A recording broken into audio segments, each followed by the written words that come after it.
Bob Nagy here again, AB5N, with another review. Here we go again, and today is a really exciting review. It's going to be the IC-7610 versus the FTdx-101D, head-to-head, all the way down the line. Now these rigs are direct competitors. The TS-890 from Kenwood is not an SDR. I'm not going to have it in this competition, but these are radios that are in a similar price class and will become closer in price as the Yaesu starts to drop down, as the ICOM did over the course of its first year and a half or so. And these are different approaches with SDRs. The ICOM is a direct sampler, as where the Yaesu is a mixer. It's a slightly older technology idea, but it lands up in a great radio, and of course it's the newer radio. Now nobody is going to do this head-to-head competition. Dealers are not going to do this. They have stock of both these radios. They don't want to shoot themselves in the foot. How many guys are going to buy both these radios and have them in the shack at the same time? They're very similar radios.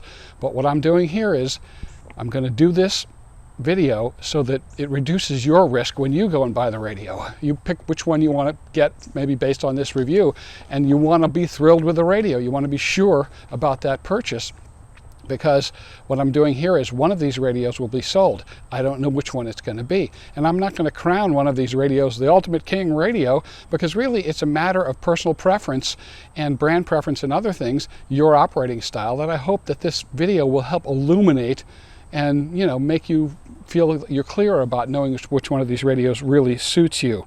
We're going to have a comparison apples to apples, head to head, down the line on the features, noise reduction, noise blanker, and things like that. Now, I don't know how long this video is going to take to do. Imagine about a half hour, and I hope it's worth your time. So let's get going. I wanted to lay down some quick rules of the road for those of you not familiar with SDR or digital technology in general. More bits is better dynamic range in your receiver, period. And technically, theoretically, direct sampling is the best way to go, but the chips that can do that are extremely expensive. Now, a mixer SDR, which is the slightly older technology, can also perform very well. 16 to 18-bit systems, which is what we're looking at here, give you over 100 dB dynamic range in the receiver, which is sort of the really point where we want to be. IP3, that old specification for receivers, oh, we've got 30, we've got 40 dB. IP3, that rating does not apply to an SDR, so that's why we're seeing the different ratings now. And all of our experiences in the receive end of this are limited by local noise and other people's transmit IMD products. These are really the bottom line limiters to our ultimate experience, unless you live 40 miles out in the country and there's nothing around you. And let's quickly talk about the different specs you're seeing now on these SDR radios. First is 2 kHz RMDR. That's reciprocal mixing dynamic range. So at a given 2 kHz offset from your receive frequency, how loud does a competing signal need to be to raise your audio by 3 dB? And this is mainly a function of LO purity. And the better this number is, the better the spec. 2 kHz BDR, that's a blocking dynamic range, also measured at 2 kHz off. So how loud does that nearby signal need to be to reduce your desired signal by 1 dB, to reduce your receiver sensitivity? And the last, which is very important, IMDR, intermodulation dynamic range. Multiple strong signals outside your receive passband mix to create phantom signals inside your passband. And the more resistant the receiver is to this, the better. Over 100 dB is a good thing. So first, let's look at these radios' ergonomics. How well are they laid out to make them comfortable to operate? First impression on the 7610 is that it's well laid out, and that the piano black finish makes it look sort of modern and elegant. Also, the volume being on the left, tuning dial on the right, is perfect for left and right hand operation. First impression on the 101D is, wow, fancy. Makes you want to get closer and see what all the little buttons do. Has a very modern look to it, and construction build quality is very nice. Now on the ICOM, it has less buttons and more stuff in the menus. Is it really a difficulty that you need to think about? Well, that's up for you to judge. But the thing I did notice is that the volume controls being on the left and the tuning dial on the right made it much easier for me to lift my left arm up and adjust the volume and do the tuning with my right hand. The 101D has a lot more buttons and makes a lot more stuff easy to get to, but its volume knob is down near the bottom off to the 8 o'clock position on the main tuning dial, and for a right-hander I'm tuning with the dial and then I reach under there, and it's a little difficult to do. Now, the main tuning knob on the 101D is more massive than on the ICOM and has a very high quality feel to it. The second and outer tuning dial is machined metal, and it's absolutely gorgeous. It's assignable to different functions. And although the volume knobs on the ICOM are positioned better, they have a little slop in them. In other words, you can turn them a little bit before they actually engage. The ICOM's lighter knob has an independently movable finger indent, and it also spins easily to move you around the band quick. The 101D's menuing layout is based on their radios previous to this, and is logically laid out and fairly easy to navigate. The 7610 menuing system was designed for their SDR radios. It has very large buttons, it's intuitively laid out, and it's very extensive. Even on the loosest setting, the heavier Yaesu tuning knob just doesn't spin quite as freely, and the finger indent doesn't work as well. Probably my biggest peeve with the 7610 is it takes 4 button pushes to switch between memories and VFO. And the Yaesu is just a single button push, which is the way it should be. The reason that this is really not an issue is that on both radios, in memory mode, you can tune around. To change the tuning rate of the main dial on the 7610, you literally touch the frequency display up here. You'll see a little arrow right above the 8. Once you go to the fine digits resolution, if you hold your finger on there, you can take off the single digit, single hertz number, and that'll mean it goes by tens. When I go down to 1, then you hold it on, you get all 3 digits. As well, the ICOM has its famous progressive tuning rate, so the faster you tune the main tuning knob, the ratio starts getting bigger and bigger, and then as you slow down, it goes back to the more fine resolution, and that's a wonderful feature. On the 101D, you have a couple of ways of changing the tuning rate. First is the fast button over here, and then the fine tuning button, which brings the tuning rate down to 1 hertz. As well, in the menu, there's adjustments for the revolution of the knob per kilohertz movement. I did want to mention for blind operators that the ICOM has speech, and the Yaesu does not come with that. The 101 has 2 complete sets of your DSP filtering here, noise blanker, noise reduction, notch, contour, automatic peaking filter, and the stuff that's labeled blue corresponds to the sub-receiver, sub-unit, and the white stuff corresponds to the main primary. That's like the TS990S. On the 7610, it's not difficult to navigate between the main and sub-receivers. You just touch them to make them active. The transmit's on the left right now, and then there are 2 buttons that allow you to turn on dual watch or turn on your split function so you can do your transmit on one frequency and then receive on the other. On the 101D, they're buttons. Easy. Receive left side, receive right side, transmit. You can just select which one you want, and you get a main sub swapper in the middle. Now, around the tuning dials, you have some commonly used buttons in a sort of raised area. It's nice looking. You have your VC on and off and your VC tune, so you can tune that across your passband. Your custom button you could set to anything, or a number of selections. I have it set to output power adjust. A main sub selector, you have fine tuning, so you can bring it down to 1 hertz resolution on the tuning. Your quick memory button for 10 quick memories you want to put in there, and your clarifier for the RIT and XIT. Let's take a look at the I/O on the rear of these radios. On the 7610, you have 2 antenna connectors, not 3, but on the bottom left, notice that we have 4 BNCs. We have a receive antenna loop-through, and we have a transverter output, as well as a 10 MHz reference in for using a GPSDO. It also has 2 USB connectors. Pretty much everything I want to do, I've got connectors for here. On the 101D, we see 3 antenna connectors, and that's absolutely an advantage. Notice that you've got receive out and IF out on the main and subs with RCA connectors. The rest of the connections are fairly similar, except that we do have an RS-232 connector on the top right, which is a DB9 and is sort of a retro connector, connects with some of the older equipment. Generally, more I/O is better. Because the 7610 has the built-in remote control network server, it has a lot of stuff involved in setting that up on the networking menu over here. It's really quite extensive and well implemented. As I mentioned, the ICOM has a provision for putting in an external 10 MHz GPS-locked clock. You just turn it on, let it rock. I checked the Yaesu against it, though, and it was absolutely frequency accurate and stable without using an external clock. Now, both of these radios have internal sound cards, so it's one cable, set it up, and you're done. But I do want to warn you that the Yaesu uses a CP210X chipset, and it's important to get those drivers directly from Yaesu. Ah, the beautiful displays. Let's first take a look at the two-dimensional display on the 7610, which is what it has. I've got it set up with a nice green fill here and purple peaking, but if I turn off the averaging, which is the way I normally have it, you'll see that the response is much faster. Let's make it a little larger, and that's more similar to the Yaesu. I prefer it with the averaging on. The 2D display on the Yaesu, at about the same span, looks quite similar with the averaging turned off on the ICOM. The vertical level display is slightly higher on the Yaesu for any given signal level than the ICOM. Now, the 3D display is really a personal preference thing. I've heard guys say they grew into it and they really started loving it, but because of the limited amount of colors that you can choose from, I was never able to find a combination that really gave me more information than a 2D display. The display on the Yaesu seemed to be ever slightly more sensitive than the ICOM, but because of the averaging on the ICOM, there was never a time where I could discern a very, very low signal on the Yaesu that I couldn't see on the ICOM's display.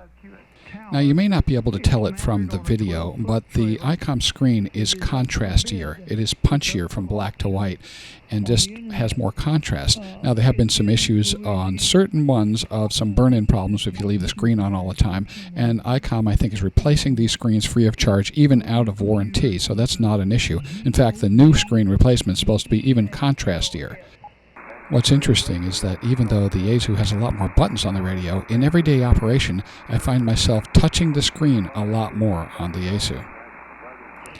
Now, the ICOM is fairly versatile in the ways that you can display the screen. You've got the audio displays, oscilloscope, you've got the main 2D trace spectral display, and you can make it larger, smaller, mix them in combinations. The only thing you can't do is do single band operation where you've got 2 meters operating for one side of the radio. So even though the second side is deactivated, the frequency will still be showing up on the right. The Yaesu is a little more versatile in the way they let you lay things out. You can have the 3 up like we just saw on the ICOM there, spectral display and the oscilloscopes. But you can go to mono mode with one band where the other frequency is not showing, and you have 2 analog-looking meters that can be used for power output, SWR, ALC, configure them the way that you would like.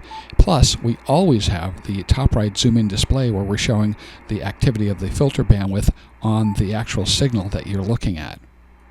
Now, beef I had with the Yaesu is that the color spectrum that they allow to use is a bunch of presets. Doesn't include green. I like green, like a spectrum analyzer. It never resulted in a very high contrast display like I was preferring for the 3D. There are 3 memories too that you can preset 3 different color spectrums for yourself, which is sort of nice. Now on the 7610, I've lowered the exposure a little bit just because it's so bright and punchy it sort of messes with the camera. In the fixed mode where we're showing the whole band, when we get to the edge of the tuning area, it beeps telling you you're at the edge of the band, and it tunes down past it, but it does not move the display down there with you. Center mode, pretty much the same thing as the Yaesu.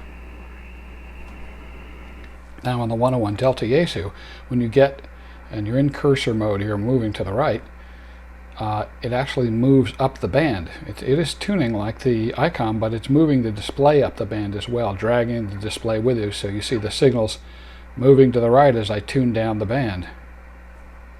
The audio recording features on the 7610 are more extensive than the 101D.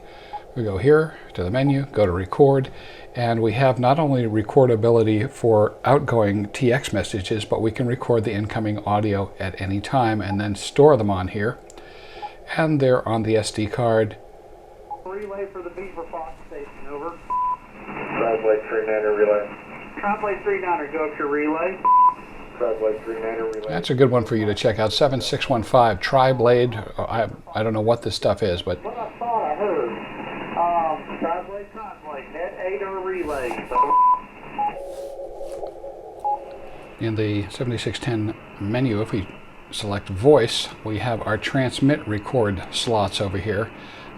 Here are 8 of them. They can go up to 1.5 minutes in length, and we have standard adjustment of output level and input level while you're recording. Now, while the FTdx-101 has transmit-only memories, and they're limited to 20 seconds each, I find the TX memories are vital, while recording incoming QSOs is more of a novelty. I wanted to quickly discuss a design issue in the Yaesu. Now I'm going to take a little sidetrack here because of an anomaly I found in the ASU design. Designing these is always a balancing act. They told them, hey, make the best radio you can for 4K. We're competing against the ICOM in this case with the new Yaesu. Hit the best RX numbers without issues because those Sherwood numbers sell radios. You want low latency through this receive chain because every time you have a filter or a notch or anything you put in there that requires the computer, it delays the signal getting through that receive chain. So the tighter the filters, the more delay, things like that. Now you've got to sync that spectral display with the receive audio. You have two separate chains going on in the Yaesu, the direct sampler 14-bit for the display and the mixer on the side that you're listening to. So you've got to sync those up and not incur any more of that delay. You don't want to delay one to meet the other and then land up incurring more than, say, I'd say max 250 milliseconds delay from the time that signal's really on the air till the time it comes out your speaker. And we don't want any strange repercussions or anomalies to show up for the user. And here's the sort of strange anomaly I found. In the cursor mode on your tuning modes here on the bottom left, display modes, at about 10 kilohertz span and under, as soon as you get near the signal, it can yank the signal around a little bit. Watch, I'll wiggle it. Look at that. It's pulling the signal around. That probably has to do with syncing the main SDR with the display SDR. Now here's a 2 kilohertz. Look at that. Literally pulling it and pushing it around as I'm tuning. At 5 kilohertz and under in cursor mode, the display screen is averaged actually. They must have had to do that. Interesting, once you get down to 1 kilohertz, it doesn't pull it around, which is sort of interesting. But at that point, it is so delayed, it's almost a second behind the actual audio coming out, and you can see probably what are the digitizing bins across the display. So just an interesting design artifact. Now, does this really matter? To me, no, because the truth is they should have limited it to 5 kilohertz minimum, and they didn't. They let you go down below that. Now both displays are susceptible to static crashes and large deviations due to noise pops. As well, their AGCs can be pumped down and take a little time to recover from large static crashes, which is common for SDRs at this point. Got the sensitivity up a little bit here, and you can see how it's very good at displaying these static crashes. Want some really phenomenal lightning graphics? Well, go to 3D mode. It captures it all. Neither radio memorizes their level or reference setting with the band. We know 20 meters in the day isn't like 40 meters at night. QST to ICOM and Yaesu. Let's check these receivers out. So purely by the numbers, the Yaesu seems to win. But do these numbers actually translate into a usable difference for you in real-world conditions? Now, prime frequency synthesis, coming up with your prime clean clock, is very important in these types of radios. Both use high-quality TCXOs with low phase noise and low jitter, so they're very good. The Yaesu uses a 400 megahertz direct digital synthesizer because it has a mixer and LO, and it needs to have an injection signal there and other signals. Now, it's interesting to note that Yaesu uses an 18-bit receive A to D chip and a 16-bit D to A in their transmitter chain on the 101D, as where ICOM in the 7610 uses a 16-bit receive A to D and a 14-bit D to A in their transmit chain. But the quality and speed of that IC matter. Yaesu, because of their mixer design, gets to use an audio-grade 18-bit IC, as ICOM has to use an industrial-grade 16-bit IC, which costs way, way more money. The net effect is that performance is very similar. So let's listen and compare the receivers. Have a little bit of fun here. Model Alumna tower. It's mounted on a 12-foot trailer. It is up for bid. It's up for auction on the internet. I'm pretty much done. I'm exhausted, fatigued, and all that. So I'm going to say 7 threes. Put on my boots and go looking for the damn electric fence. So I'll see y'all. A lot of stuff is stored, and I didn't know they'd gotten into that. All I could do is I heard them banging on the car, you know, and I knew. So I guess I went over yesterday and to the house where the boy's staying. The police did, and you know what they said. The boy said, "Oh no, we didn't do any of that stuff." I'm sure that's what they said. So the police can't do anything.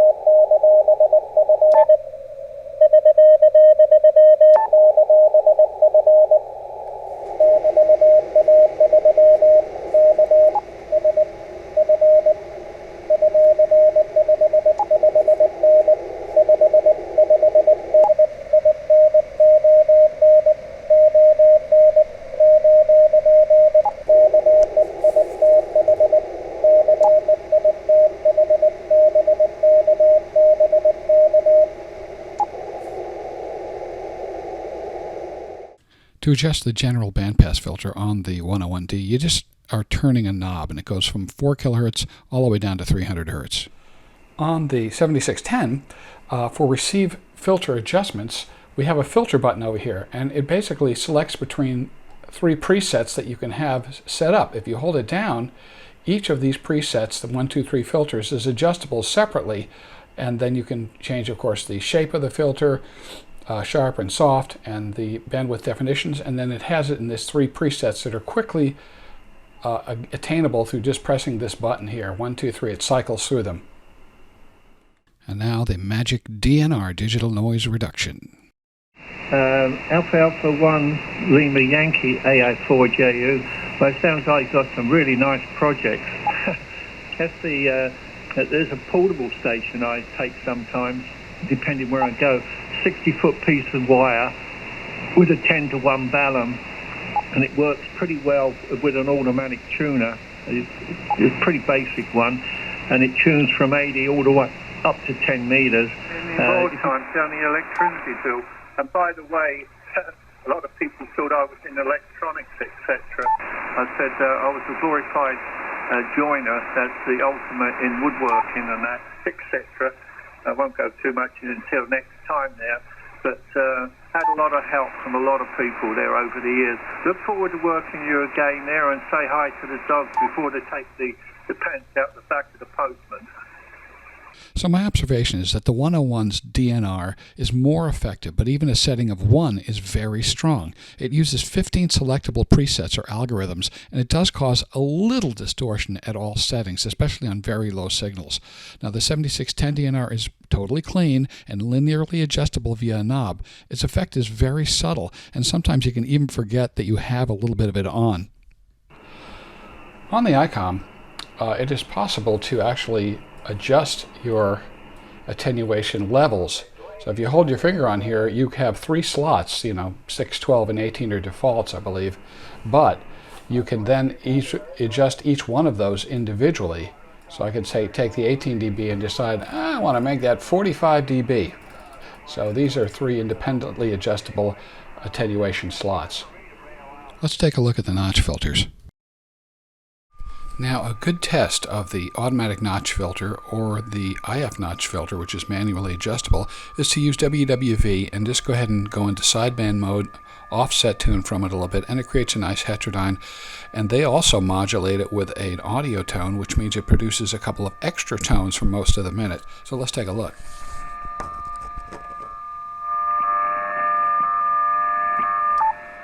Now there's the DNF, or automatic multiple tone killer. There's the IF notch, which is tunable.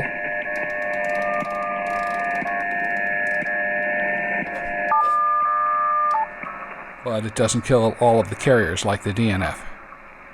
On the ICOM, we'll show you how the automatic and manual notches work.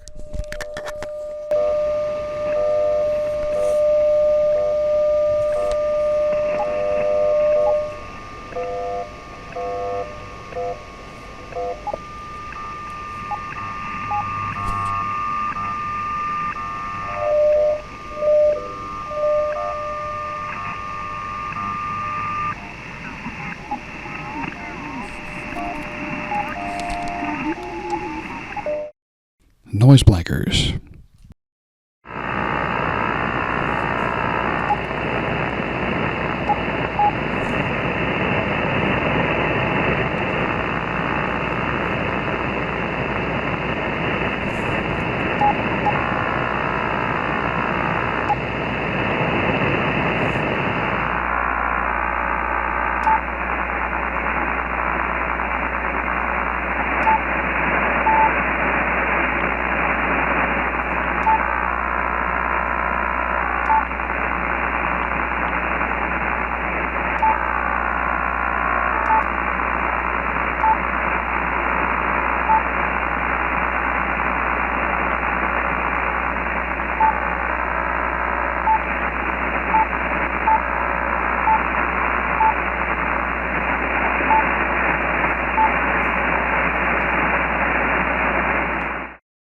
Here's an odd one on the FTdx-101D. There's no way to vary the receive bandwidth in AM mode. It's fixed at 9 kHz, and even the IF shift is defeated. On the 7610, they give you full control of receive bandwidth as well as IF shift in the AM mode. This may change with a firmware revision, but as for now, this is what we have. Let's take a look at the secret weapons here, Digicel versus VC Tune. Now these are different approaches to the same end, keeping large off-frequency signals from entering the receive chain. Now I can show you a bunch of graphs and charts, but basically these are two different approaches to keeping large off-frequency signals out of your radio. The ICOM unit is a switched capacitor inductor affair, and it actually has two complete units in the ICOM 7610. They track around as you tune. The Yaesu uses a quite novel approach. It is actually a belt-driven, from a stepper motor, capacitor that linearly tracks you around as you tune and claims a 70 dB rejection of out-of-passband signals. The Digicel on the 7610 being a relay switched capacitor inductor or bandpass filter, you do hear some little switching noise about every 20 kHz as you tune across the band.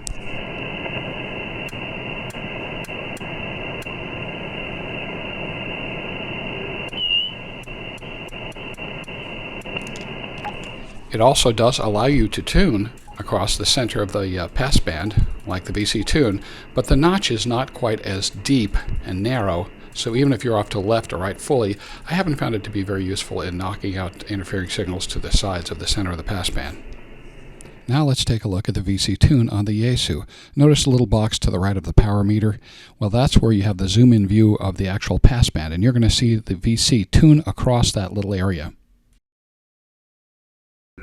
Now I've got a lot of band noise on here. What I'm going to do is turn on the VC Tune and tune it off to the left. You'll see that the signal does reduce, but also the band noise just backs right off. Successive years, he had the 7300 hooked up with the expert amp, a very similar situation I have.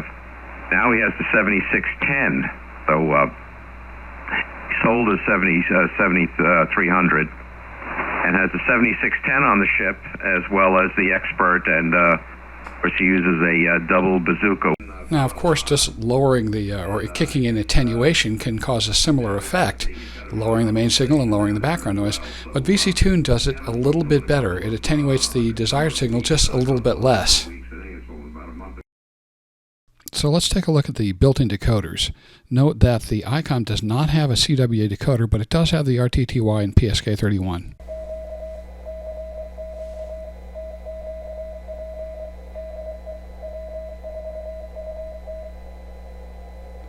The FTdx-101 Delta also has PSK decode, but due to the abjectly horrible band conditions we're experiencing right now, I just don't have any signals right there. But over about S2 or S3, it gets a reliable copy. When the signals are down below S2-ish and into the noise, it does not decode a PSK signal well. On the 7610, the PSK decode screen is, well, more elaborate. Both radios have macros, allow you to plug in a keyboard and use it, and have some of the conveniences of the outboard PC-based programs. The tuning area on this PSK mode right here, decode mode, is quite nice. And it's also showing some other information. Both of them have a threshold control where you can cut out the junk gibberish text, and not decode under a certain signal noise level. But just the way that this is implemented is a little more elaborate and gives you more control in the PSK mode.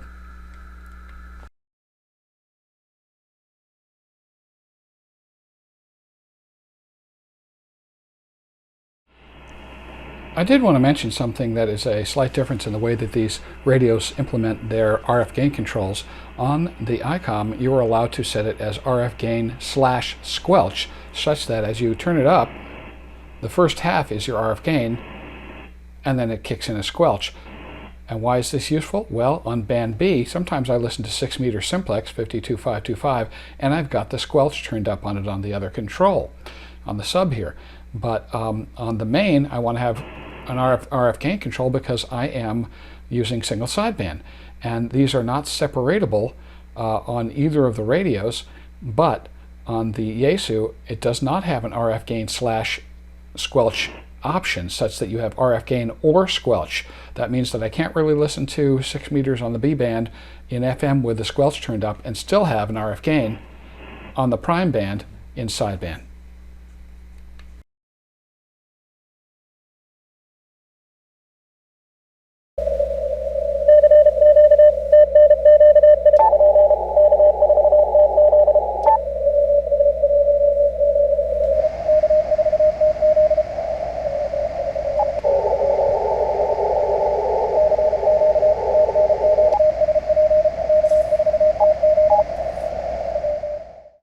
My conclusion is that the APF on the 7610 is slightly better on CW, slightly cleaner.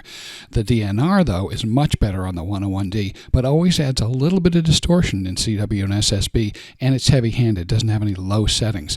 The 7610 DNR is very clean, but not quite as effective, and neither radio could pull out a weak signal that the other one couldn't hear. On ultimate selectivity, the 101D was ever so slightly better at rejecting huge signals right next to you, but most times you're going to be the victim of IMD products from poor transmitters nearby, and this issue neither and no radio can handle. And now for the transmitters. Now, both transmitters claim very high quality transmit specs as far as IMD and general performance, and they're both very similar and sound similar on the air, but the only difference would be on the 101 MP, because these finals are running higher voltage, and by theoretical design, they are capable of a much cleaner transmit signal. Now, the transmit output power on both of these SDRs I find to be somewhat lower than some of the older traditional rigs. We're going to look at an old Drake W4 meter here, of course not calibrated to NIST standards, but just as a relative reading. Alpha Bravo 5 November AB5N, Hot Springs, Arkansas 12345 4321. 12345, ICOM 7610 12. There we go, all the way up to 100 watts with a whistle, but under average conditions with the ALC correct. There's your average power output. 1, 2, 3, 4, 5, 1, 2, 2. And now just for grins, just to compare, I'm throwing in a 991 Alpha here, a non-SDR radio. 1, 2, 3, 4, 5, or 5, 4, 3, 2, 1. 1, 2, 3, 4, 5, 1, 4, 5, 3, 2, 1, Alpha Bravo 5, November. On the 101D, there is control of the input mic audio level and the output, sort of putting a limiter on the output, and that's called the AMC, an automatic mic control, whatever they call it. And so initially when you set up the radio, this control on the top right is used to adjust the AMC, or the, I would call it a limiter on the output of the modulation level from the mic. After you're done setting that as per the manual, you change it over to the processor, and then this becomes the processor control. Now, as where the ICOM only has bass and treble controls for the different transmit modes, the Yaesu provides 6 parametric equalizer adjustments, 3 for without the compressor on and 3 for with the compressor on. And this results in a really nice versatility and a really excellent transmit sound. Both of these radios are much more similar on their transmit side, and both use direct SDR generation of that transmit signal. The 101D uses a 16-bit D to A, the 7610 uses a 14-bit D to A, but then there's clock speed and everything else. And both of the radios land up having a fairly clean transmit signal and very similar on-the-air sound.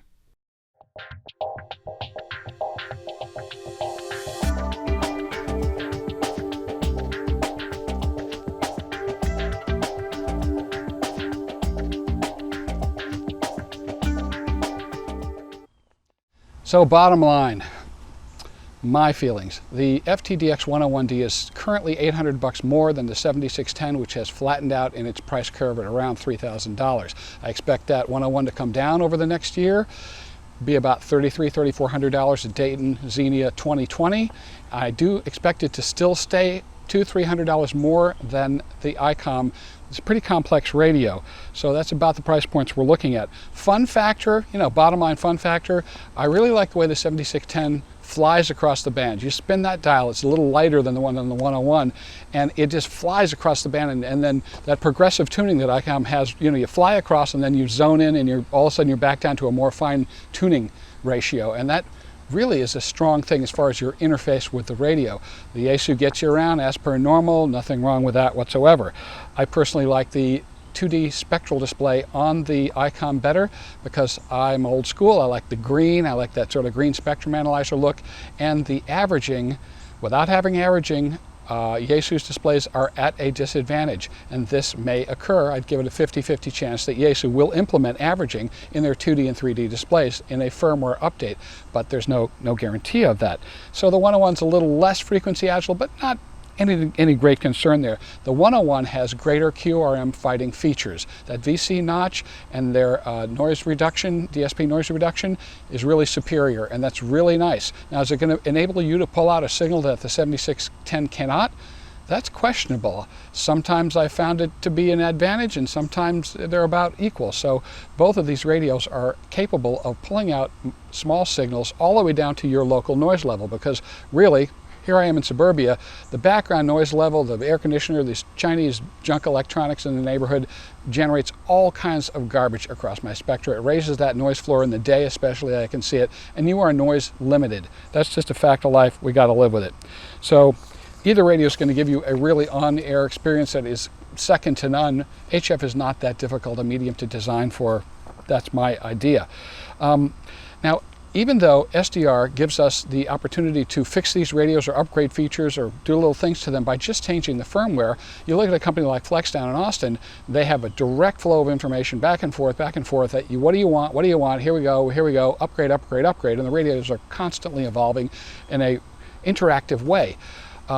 Japanese society is such that if someone was to make a mistake on the design of one of these radios, heads would roll. There would be shame and guilt, and the heads would roll, and all the board meeting and everything. So the truth is, the interactivity between users and the mother companies and designers is not as fluid as it is with an American company like Flex.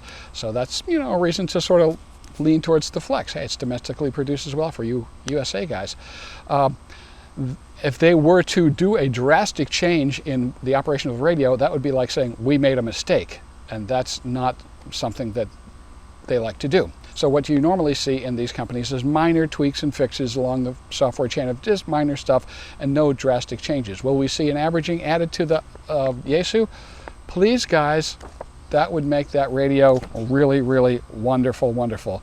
So, unless I get 1 million views on this video, which I probably won't, one of these radios going, I still don't know which one I'm selling. I will be happy to keep either one of them. They're great. My idea here is to lower your risk in purchasing one of these radios. So that's my gamble over here. If you have questions, post them down underneath the video. I will be glad to answer anything I possibly can. If you want to correct me on anything, please do, because I'm not the ultimate genius. I just try to do my best. So tell me, if I'm wrong on something, go ahead and tell me, and let's hope for the best that maybe I was wrong and it does have that feature or something like that. So, and also patronize Flex, Yaesu, Kenwood, ICOM, because otherwise in 6 years, all we'll have is Baofeng HF radios, and we don't want that to happen. So anyway, take care until next time. See ya.